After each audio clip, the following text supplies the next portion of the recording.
Сол үшін айыпқа бермеңіз, мен әдейі айтып жатырмын. Өйткені бұл отбасылық мәселені қарап отырса, мектепте айтылмайды, бізде ондай пән жоқ. Университетте ондай пән жоқ, отбасыға байланысты. Еш жерде айтылмайды екен.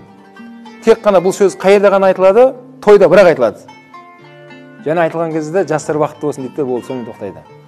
Жастар бақытты болсын дейді. Бірақ бақытты болудың жолын ешкім айтпай жатыр. Ешкім үйретпей жатыр ол нәрсені.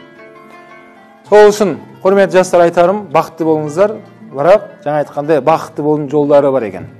Сол бір жолы денсаулыққа не істеу керек?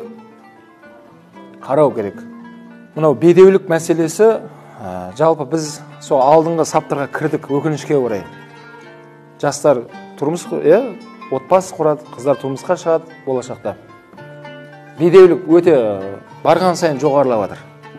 Не үшін десе, оның ішінде жаңағыда никотиндер бар екен. Жас кезінен бастап темекіні шеге берген қыздар, жігіттер сондай ол бедеулікке алып барып жатыр.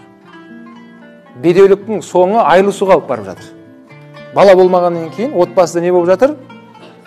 Ұрыс, жанжал, айырылысу. Бұл жақсы нәрсе емес. Біздің қоғамымызда біз мықты мемлекет болуымыз үшін біз отбасынан басталады. Ел болам десең, бесігіңді түзе